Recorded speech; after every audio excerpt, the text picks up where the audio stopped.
So there are stories we tell. And a story has a clear beginning, a middle, and an end.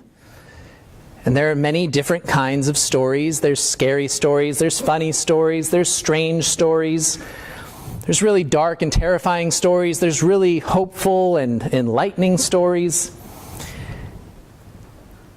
And there's a difference between stories and narrative, right? So a story has a clear beginning, middle, and an end. A narrative is a much longer telling. It's a much longer piece of art that involves taking a bunch of disparate stories, a bunch of separate tales and episodes, and stringing them together until they form a cohesive whole, a narrative.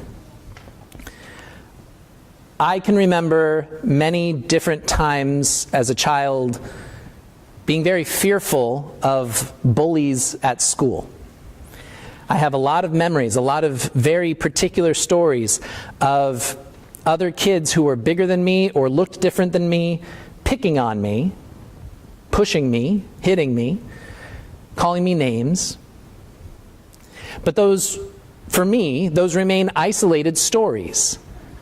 The narrative, the bigger narrative I tell about my life and the world that I live in is that all people are hurting. All people are scared, and some people take their fear out on others by attacking them, abusing them, hurting them. And I can choose to be a person who receives love and kindness and tries to give love and kindness back. Do you see how this works? I can tell a narrative about my life where instead of being controlled by fear, I am empowered by love and generosity, forgiveness. There are some narratives that are programmed into us from birth, and there are some narratives that, God willing, we find ways of telling in our lives for ourselves as adults, even if they're narratives that we're missing from our lives earlier. The story that we shared this morning is not just one particular story from the Hebrew Bible found in the book of Exodus, chapter 19 and chapter 20. It's not just a particular story. It is the introduction to a narrative, to a larger work that says our God is the God of the entire universe, and that God has entered into covenant with us. The God that is in control of everything has called to human beings, called to us, not demanded us, not ordered us, not pushed us or coerced us. Our God calls to us to live into covenant relationship with God. The story goes like this. The Israelites had just been freed from slavery, and they were out in the wilderness, surrounded by desert, having no idea where their water or food would come from, having no idea what to do with their lives now that they were no longer enslaved. And God appeared before them in the desert and said, "People of Israel, I will be your God, and you will be my people. I have set you free from slavery in Egypt, and as you will see now, I possess everything that is." This is in the Bible. This is Exodus chapter 19, verse 3, I think. I possess everything that is. And I choose you to be my priestly people. So Israel learns that they were not freed from slavery because they are God's favorite. It's not because God likes them best. It's not because they were all such good people all the time. It's for the purpose of being God's priestly people in the world. The function of a priest is to be a go-between between people and God. And so this entire nation of Israel was called to be the go-between between God and the rest of the world, to teach the world who this God is by living an exemplary life, living out loud, living out their covenant relationship with God. God said, "I will be your God and you will be my people. All you have to do is follow the commandments I give you."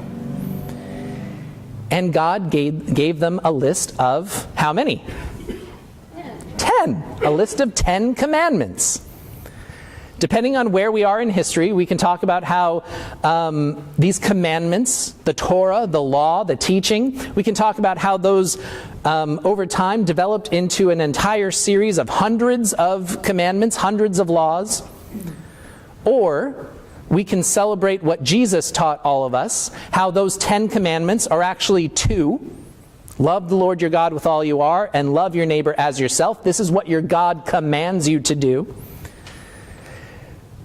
But I think it's interesting to sit with the 10 commandments.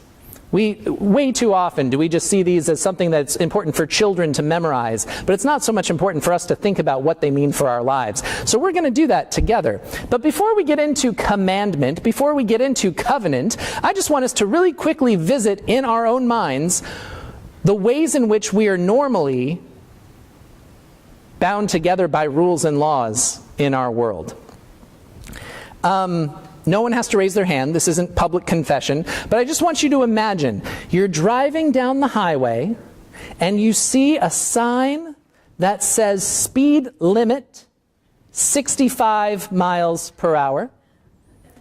I just want you to imagine what it might feel like to go 70 miles an hour in a 65 zone. Can you imagine such a thing? That's a law, that's a rule. We don't always follow it. This will be interesting. Most of us, except for Heather and Holly, but most of and Cooper, the rest of us are probably old enough to remember when there used to be a place you could go to rent videos. It's a very old-fashioned thing that I'm saying.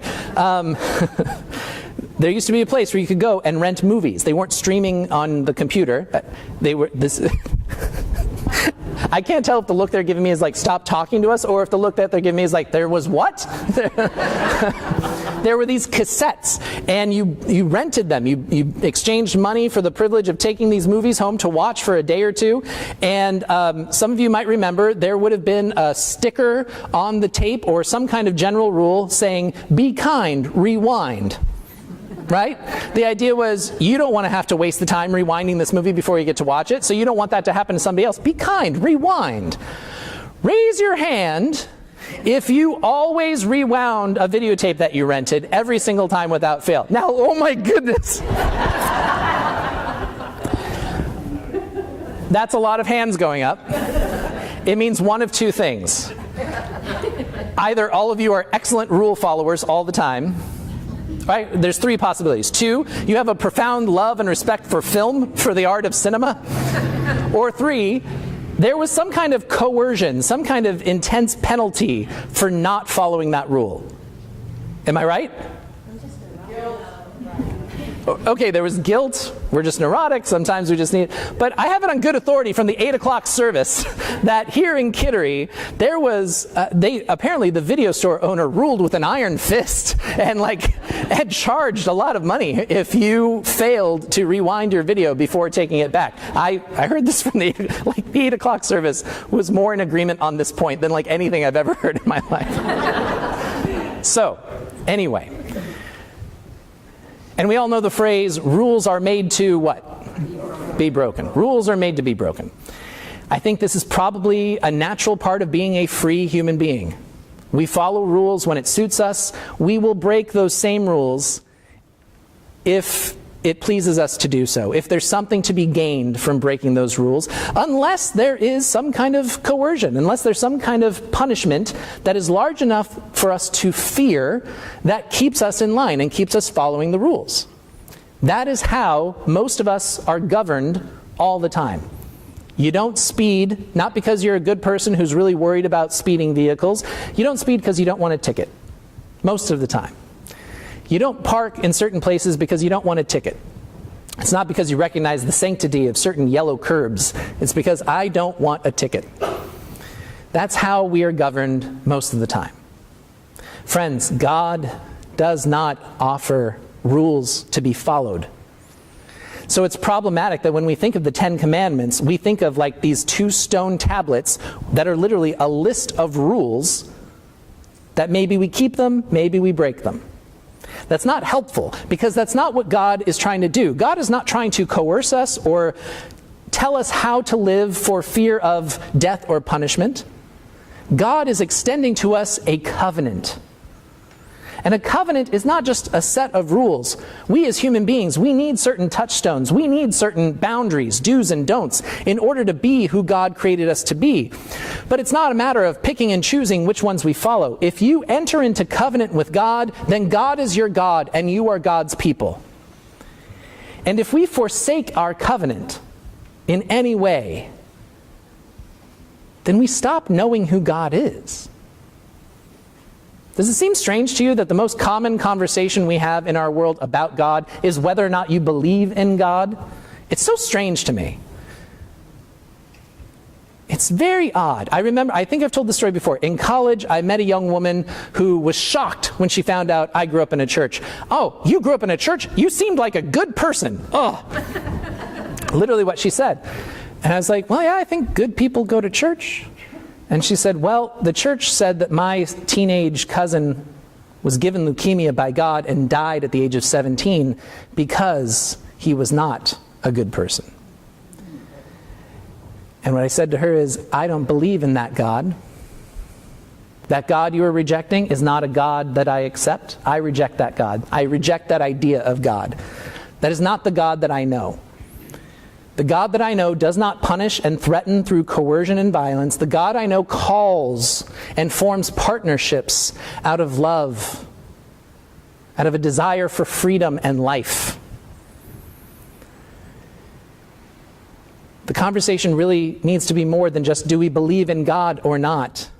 The conversation needs to be, what kind of God do we believe in, and what are we willing to do to make that God known in the world? So let's take a quick minute and touch base with our 10 commandments. I'll start. I have number 10. Number 10 is, you shall not covet anything that belongs to your neighbor. And that includes his wife, his house, his male or female slave, his ox, his donkey, etc. What's it like to hear that? What's it like to hear this commandment? I'm sure it pushes many buttons. I'm sure there are things in there that we hear, okay, covet, what is that word? Well, covet means to desire passionately. Okay, I will not passionately desire anything that belongs to my neighbor. Why are we talking about people in this when we talk about things? This doesn't sound right to me. I don't know how I feel about this commandment. What are the other commandments? What do you remember? Kristen. Honor your father and mother. Who has that one? Okay, so we have our commandments around the room. Number 5, honor thy father and thy mother so that you can stay in the land that God is about to give you. That's a great one. What else? What else do we remember? Edie. Remember the Sabbath day to keep it holy. Remember the Sabbath day and to keep it holy. Gold star for Edie, because we did not come up with that one very quickly at the 8 o'clock service. So over there, our friend Pat is holding, remember the Sabbath day and keep it holy. Great. What else do we remember? Shannon. You shall not take the Lord's name in vain. Another way of saying it is what? Who has that card? You shall not make wrongful use of the name of the Lord. Thank you, Lindy. You shall not make wrongful use of the name of the Lord. Let's pause real quick. Let's pause on this one. I learned it before, but just this last week, it was articulated very well for me. There's a rabbi who I've started communicating with online, and she reminded me this week that the word God is a pronoun for God.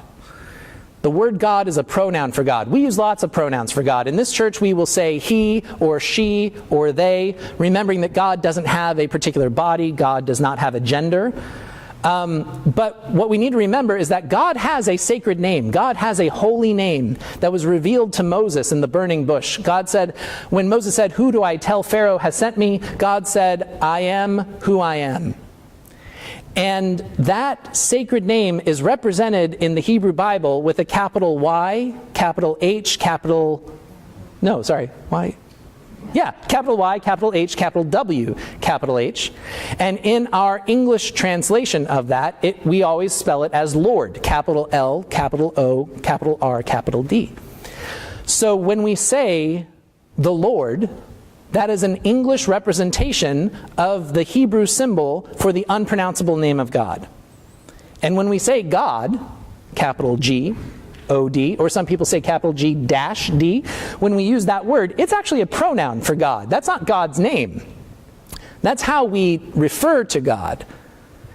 And we do that for the purpose of keeping God sacred, keeping the name of God holy. We don't get to call upon God every time we're stuck in traffic. God, help me out of this. We don't get to do that. And our tradition has protected us from breaking that particular commandment. As we go through this, I think we might find commandment number 3 is the one commandment that none of us have ever broken in our lives, but probably just because we didn't know God had a different name. What else? What are the other commandments we remember? Gudrun. Number 8, you shall not steal. You shall not steal. Number 8. Good one.